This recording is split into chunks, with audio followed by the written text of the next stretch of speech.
Hey guys, it's Jenny from Absolutely Handmade. This week I've got 3 new Christmas projects. I actually ended up using the same laser cut blanks in a couple of them, actually all of them, because you guys just seem to enjoy them so much. And I did get them added to my Etsy store, so if you're interested in them, go check them out. If you could, please like, share, subscribe. And this week I wanted to know in the comments below, can you guys tell me, do you prefer the videos where I show all of the steps and I speed it up really fast? Or would you rather I cut out some of the maybe unnecessary steps to show you guys and just have the videos be shorter and a little slower so you can pay attention to each step a little bit more? I know some people appreciate them being a lot faster and showing everything or most of everything, and some people would rather me almost jump. And again, I'm still learning the video editing, so to me it feels kind of choppy. So I just wanted to ask you guys what your preference was. So if you don't mind, again, leave me a comment and let me know what you think. And check out the description box, because everything I use every week, I'm leaving a link to for you guys to be able to follow if you're interested in anything. So enjoy, and thank you guys so much for your support. We're almost to the first goal, so I'm super excited. Thank you so much. See you next week. So we're going to start with this ornament cutout that I made on my laser engraver. It's 2 pieces made out of 1/8 inch birch pure wood. Then I've got raw silk milk paint and pine cone mineral paint from Paint Couture. Paint Couture's Van Dyke brown glaze. Loctite professional super glue. And then of course the little kitschy Christmas. We're going to use this cute deer, but you can see there's 4 total that are about the same size. And then they've got several smaller ones that would also fit in the same little ornament frame. It measures 4 by 4, so there's plenty of space to put things in there. We're going to start with the raw silk milk paint, because remember guys, this has to set for about 10 minutes so that it does crackle, kind of with the intent that we're using it for. Usually if I'm using milk paint, it's because I'm looking for a crackle. Put in 1 to 1. Honestly, I don't remember the measurement on this one. It might have been as little as just 1/8 of a teaspoon, because I didn't want a whole lot. That little 4 by 4 ornament's just not going to take much. Mix it up real good. You have to make sure you blend it all in and then stir it up so that it's not got any chunks. And then just set it off to the side for 10 minutes or so. Now we're going to go back, and I wanted to paint this pine cone mineral acrylic paint. Sorry, this is the acrylic paint by Paint Couture. Put that on as a base coat, and this is a paint. It also includes a primer and a top coat. So once you put this on there, there's nothing else you really have to do except just get it dried out. I mean, you can see just with 1 coat, it's got really good coverage. It's highly pigmented, so whatever you put it on, it's pretty much going to cover really well. And of course for this, we're putting that milk paint on top of it, so it's not imperative for it to be totally covered, but I did want to get coverage on it. Then we're going to go with the Van Dyke brown glaze, using those water wipes that I love from Walmart, and just wipe that on. This has got a really pretty brown tint to it as well. Nice brown finish.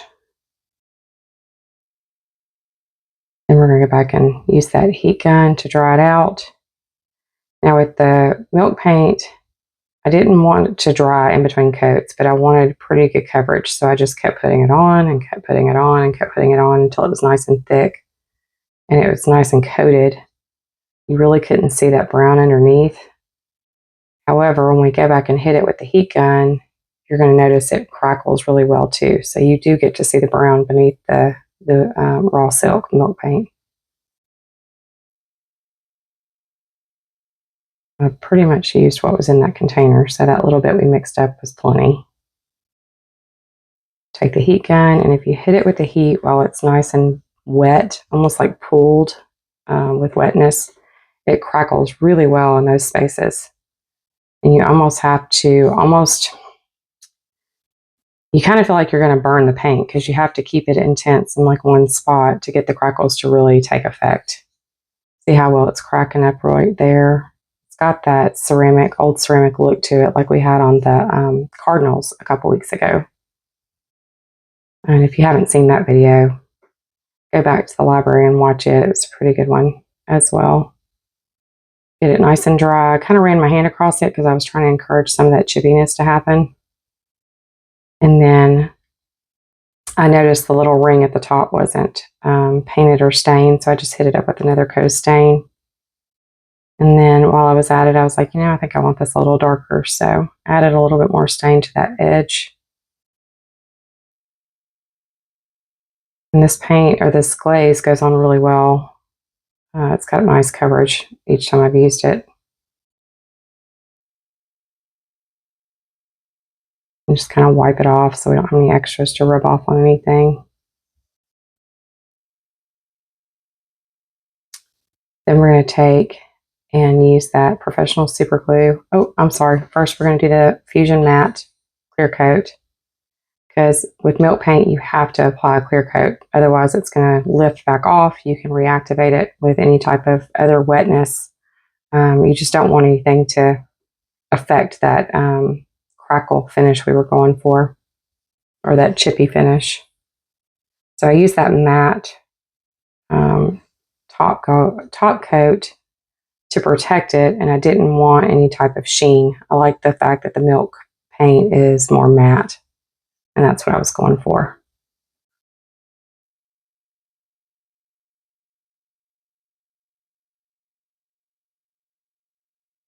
Dry it with the heat gun, make sure it's nice and dry so the glue is going to stick when we decide to add that ring. And it doesn't take very long. I did most of these crafts in this video in like one day or one afternoon, so the heat gun really can speed up the process.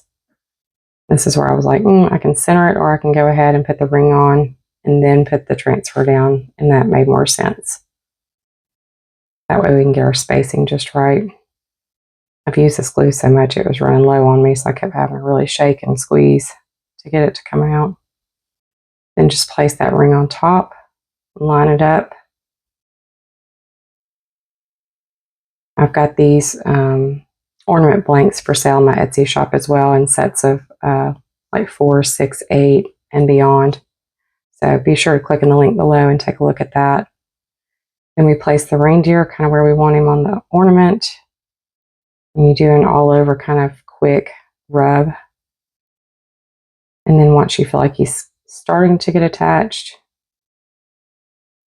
you just catch that edge and start peeling it up as you rub, and he's going to rub right onto that ornament. It's so easy to get them to rub onto these different projects. I love the IOD transfers. They're awesome. Then burnish it really well. Then you're going to go back in with that same top coat, because you do want to top coat your transfers just to keep them from peeling up.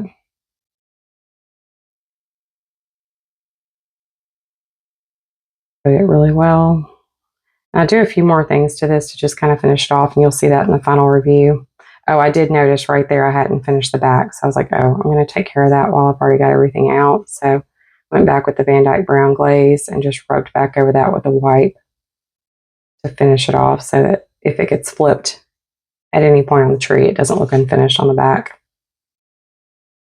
This one turned out super cute. Okay, so you guys loved these arched blanks. This one's actually a little smaller than the one we used a couple weeks ago. I resized it. We're going to use the raw silk paint, Van Dyke brown glaze again, decoupage transfer from Fusion, the Fusion top coat in matte, and of course my sprayer. And then I usually use the protective top coat, clear Jolie wax. Now this print came from Creative Fabrica, which I've included a link below to their website. And it's beautiful. Once you pay for the membership, or you pay for the one item, whichever one you choose to do, I obviously have an annual membership because I use it all the time. You can download any of that, and it is available for commercial use. So if you have a booth, or if you have a craft fair you're doing, you absolutely can download the items off that website and use them for sales. Now here we're just doing a base coat with the raw silk Fusion. That Fusion paint is mineral paint. It's highly pigmented. You'll notice it's taking one coat, and you pretty much can't see anything underneath it anymore. It's got a primer, a paint, and a top coat in it. So once it's dry, it's sealed. You don't have to touch it again with anything else. Now I lay that second layer back over it just to kind of fill in the arch so that I know exactly what space we're working with. I wanted that Santa to completely fill up the arched blank. Trim off the little bottom so I could tell exactly. I have trouble gauging, so it's better if I have a clean edge on the bottom so I know where to start from. I laid that arch back over it just to kind of give me an idea of what was going to be left inside the picture. It's kind of hard just laying it down there like that, so it's nice to be able to lay this on top and check. I wanted that book in there, I wanted Santa in there, and I wanted as much of that tree as I could get. So now we're going to take the decoupage transfer medium, and I wanted to start with the flat edge, so I flipped it around. I don't know if that's a right-handed thing or what, but you want to start with a little starter strip of the decoupage transfer gel, wet down the paper. Oh, and just so y'all know, I used rice paper, and I'll link that in Amazon, my Amazon links as well, but you can print those off. I just print it with my laser inkjet printer. I have a color printer, and so I can pretty much print anything I want to and use it as decoupage using rice paper. It holds up really well. That even though it's damp, it still had a lot of sturdiness to it. Like I wasn't just going to tear it real easily. Not intentionally anyways. Or I guess unintentionally. I tore it up here in a few minutes, you'll see. And it didn't bother me because of where it was tearing. So we go ahead and coat everywhere underneath that Santa so that he's good and adhered to the plaque. Flatten him out. And it didn't take a whole lot to get him straight. Now that rice paper does have wrinkles in it, so you can kind of see that in there, and that helps to some extent because if you were to have a wrinkle, it's not going to be super obvious. It looks almost like it was intentional. Just go back and coat him really well so that he's protected. Use that decoupage gel as a top coat. And then when we get through, we're going to use the heat gun just so that the paper dries out a little bit, because remember we did wet it down and then we added that damp decoupage transfer gel. So the paper was pretty wet at this point, but it didn't take just a few minutes for it to pretty much dry. And you'll notice with the laser printer, it didn't change the color of me wetting it down. The ink's not running, none of that. I do have an inkjet. I have a laser jet, and I also have like black and white, and I have colors, so I used different ones for this. So now we're going to go ahead and glue. Again, I'm running low on this glue, so kind of fighting the bottle, but we're going to glue that top layer of the arch down onto the middle layer and get that all set up the way that we want it to go over that Santa while he's finishing drying. And you did see me kind of trim off the extra on him too, so that when we get ready to glue this down, we're gluing wood to wood, so it'll have a little bit better adhesion. I'll go back and use that Van Dyke brown. I kind of preferred on this particular transfer, or this particular glaze, I preferred using a brush. The wipes were good for like wiping off the excess, but I felt like it didn't go on quite dark enough for me in one round with the wipes. So I think I'll probably end up using this more with a brush and then going back over it with a wipe to kind of clean it up. So you'll see here I'm coating all of this frame. I love this brown. I just think it's gorgeous. Plus the brush kind of helps you get in those little corners and stuff down there at the bottom that you guys saw me struggle with last time with getting the wax and the antique wax down in the corners. So this made it a little easier with the brush. Now I've got it all in there. It's nice and dark. There's those water wipes that you guys have seen me use. And then I just went back and wiped off. Not real harsh wipe, but just, just a wipe over to kind of take off the excess. And it still left a gorgeous brown color on that arch.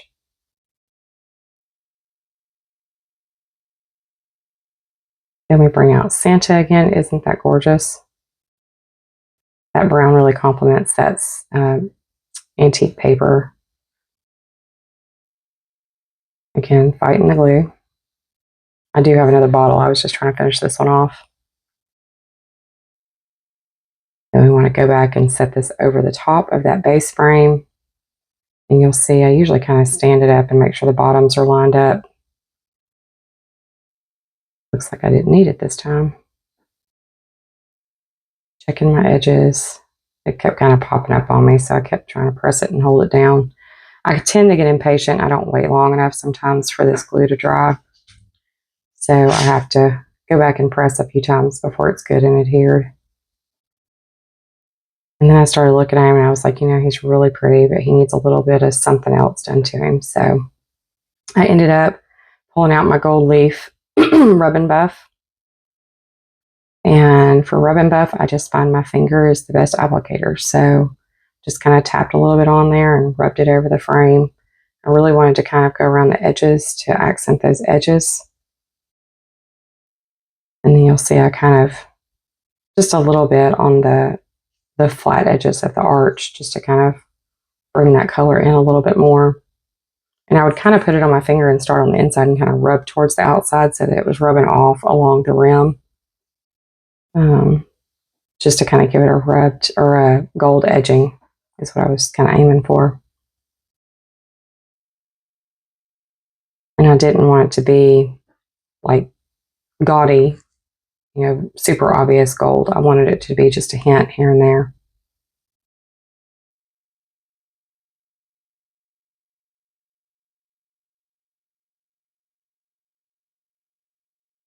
All the way around those curves, all down the front. You guys, I love that Santa. He's so pretty.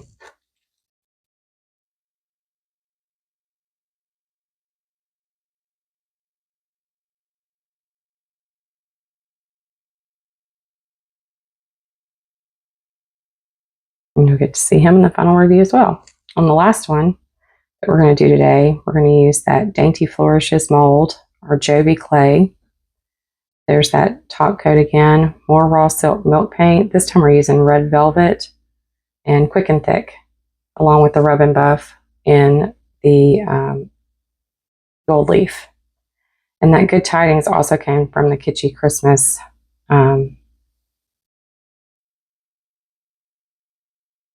IOD transfer from this holiday season. So we're going to just do that one little piece right there. I don't know what you want to call a little flourish.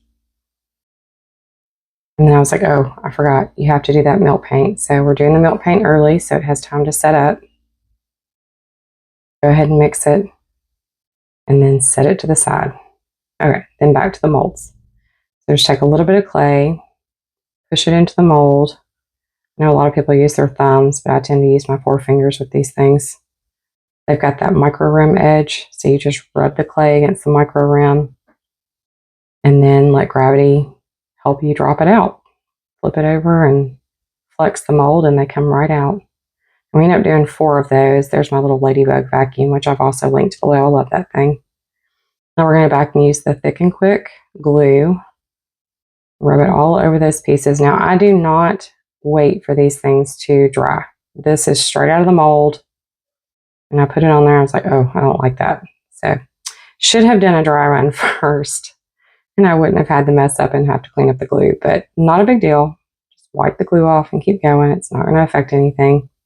And again, my molds are not, they're not dried yet. These are within minutes of putting them in the mold. We're dropping them back out and using them. You can go ahead and glue them down. We're going to paint over them. I actually find my molds don't crack as much since I've started putting paint on them while they're still wet. Again, fighting this glue. Don't worry, I threw it away after this craft because it was done. You can see I was tapping, just trying to get the last of the bottle out. I don't like to be wasteful, so I use all of my products if I can. Glue that little medallion down the middle, little oval. And those flourishes are all already glued on. Now we're going back and using that red velvet with the Paint Couture mineral paint. And I spritzed it with my mister. And now I'm just coating that really well in the middle. And you can see I'm kind of hitting that back piece, but I really wanted to go around it so that you could tell it was a laser etched. So it's still got like a wood edging to it for the most part. There's not a lot of red paint on it. Go around all my molds. Paint those. And I ended up just putting 1 coat on this thing. It did not take more than 1 coat. It was plenty. The Paint Couture paints have some of the best coverage. It's really nice paint, highly pigmented. Goes on like butter. and it covers so well. Like red is usually a color I fight like crazy trying to get the red to look right. So I was super impressed. This was my first time using this color, I believe. And I was really impressed that it didn't take but one coat. And I got the look I was going for. I did go back every once in a while and touch up just because I would get paint in the wrong spot or something like that. But I wasn't touching it because the paint wasn't a good coverage. It was mainly because I was making mistakes. I told y'all I show you all of my boo-boos. So I'm not trying to hide that I'm doing this and it's perfect. I make mistakes and things happen. So you're going to see one here in just a few minutes because I made a pretty decent boo-boo on this one. Going back around, just making sure everything was coated. But again, this is just one coat. I didn't go back multiple times. I don't know if y'all can hear noises in the background. My dogs are sitting at the door and breathing under the door. They're aggravated. I won't let them in. Now we're going to take that chalk or that milk paint, and we're going to put that on just the medallion in the middle. Do the same thing we did on the ornament. We're going to put it on really thick because we want to encourage it to crack when we get ready to dry it. So coating, trying to be real careful not to get it on the red. But because we use that Paint Couture mineral paint, that is the same type of paint as Fusion. It's the primer, it's a paint, and it also is a top coat. So once it's on there, you can literally just wipe things off of it. It's not going to affect your finish. So I just used a wipe and wiped up any paint that I dripped. And you can see here it looks kind of speckled and spotted, but as it starts to crack and dry, it doesn't have that look anymore. And actually, it just looks super aged. I love the way it ended up looking. But you can kind of see the red coming through. Sorry about the camera. It's trying to focus on the heat gun instead of the project itself. Every once in a while, I would just rub my hand over it, and you can see it's like encouraging pieces to chip off, which I love. That's what I wanted. I wanted it to look like an old piece of artwork or an old piece of Christmas decor. This is where I was like, let me touch it up, where I bumped it with the raw silk milk paint. I didn't want that milk paint on there at first because I was just going for just the red pieces, and I was going to kind of liven it all up with wax. So here's me putting the wax on, and I don't know if y'all remember a couple weeks ago when I waxed something before I did my transfer. Transfers don't like wax, and I was like, oh man, I did it again. So I got the baby wipe out and I scrubbed it off as best I could. Notice it didn't mess with my finish. Still have the crackle look, still have the paint. And you'll notice I bumped my molds in a couple of places, and remember, they're not dry. So now I've got little divots taken out of them, and I was like, oh man. But then the more I looked at it, the more I really liked that it was aged. I was like, okay, we're going to work with this. I put the matte Fusion top coat on so that I've got a finish for those transfers to stick to, because transfers love the matte top coat. Oh, and right here you can see it changing colors. The heat on the little bit of wax that I put on around the edge, it actually made it like shine and glisten. It was really pretty, and I loved the way it looked, so I just did the whole project that way. Here's me fighting, trying to get this on here. And again, the transfer loves the top coat, but where the wax was under the top coat, some of the paint was trying to lift up.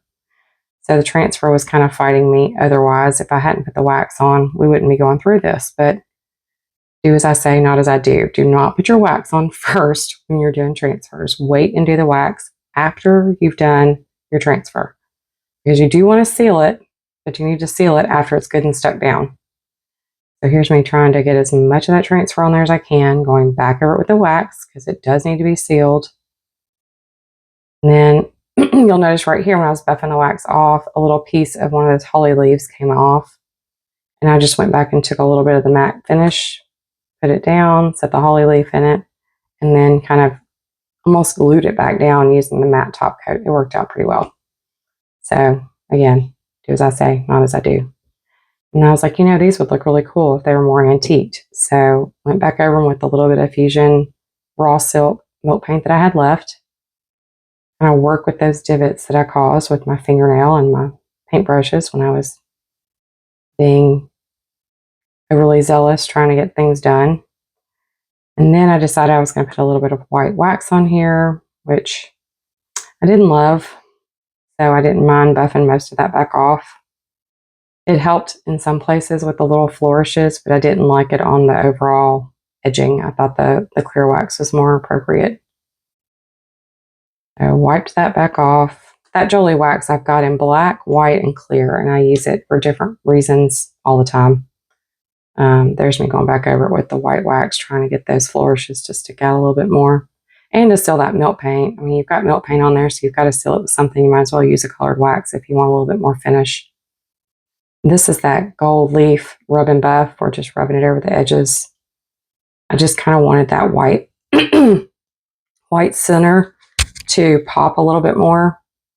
Sorry guys, our weather here in Phoenix went from 100 degrees to like 70 overnight. We actually have a freeze warning tonight. So I'm fighting like a throat thing from the air and the heat cutting on and off, and the wind and the cold and all of that business.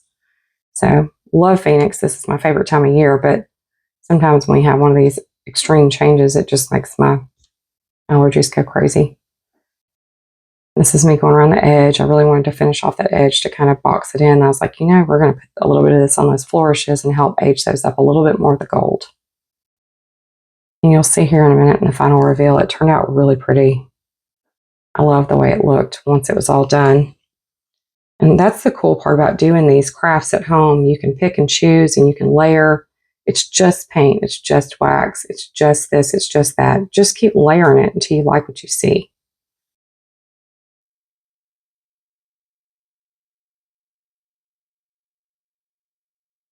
Now I've got a favorite YouTuber named Melissa that says, do it until your eyes are happy. And she's totally right.